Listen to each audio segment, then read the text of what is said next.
Hello, today I will show you how to make perpendicular bisectors, circumcenters, angle bisectors, and incenters using Geogabra. So, we're going to want to start with a triangle. So click the triangle icon, select the polygon, and it can be any random triangle. Just make that, connect all the points. And we'll start with our perpendicular bisectors. So select this icon, and go down, 3 down to the perpendicular bisector. It says select 2 points or 1 segment. So we'll start with AC. And we have our first perpendicular bisector. You'll notice that it bisects the line, meaning it cuts this segment in half completely. And it also makes a 90-degree angle. So that's a perpendicular bisector. We'll make the other 2. Put one right here and right here. Now you'll see they all connect right here. And this point is called the circumcenter. We'll put a point on that, call it D. That's the circumcenter. And the cool thing about that is it's equidistant from all the vertices. So A, B, and C. If you were to make a circle with the center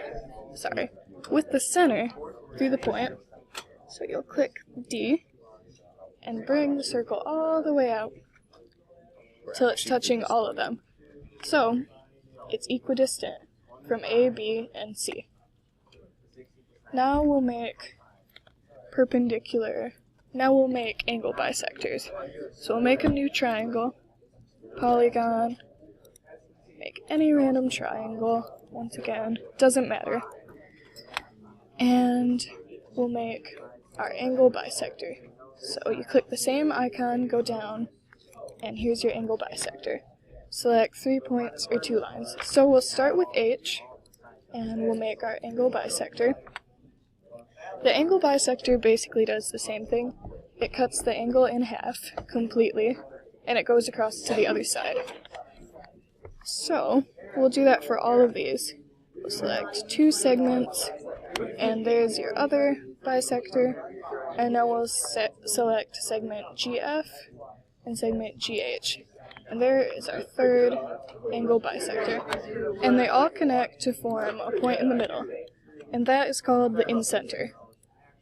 So where all the angle bisectors meet, that's the incenter, and we'll call that point I.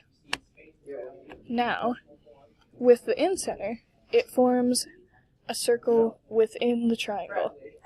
So it's equidistant from side FG, side GH, and side FH. If you were to make a circle with the center at point I, so click point I, and pull it out, you'll notice it's touching all the sides equally. So it's equidistant. That's the incenter. Now when you're making these, you don't want to just eyeball anything, because then it would just be inaccurate. If I were to make a triangle, I'll show you. I'll put it here, and I'll make a line, or a segment actually. You want a segment, and I will try to make a perpendicular bisector just by eyeballing it. So, take a point. I'd say the middle is probably right here. And I'd go here. And if I were to connect those, I would put it like that. You can see it's probably not quite right. So I'll measure the angle, and we'll see. We'll see if that forms 90 degrees. So select 2 lines. This line and that line. Oops. Let me undo that. Select 2 points. This line and this line right here. It's 87.68 degrees. So it's not quite a perpendicular bisector. So that's why you don't want to eyeball it. You want to use these tools. And that's it. Thank you.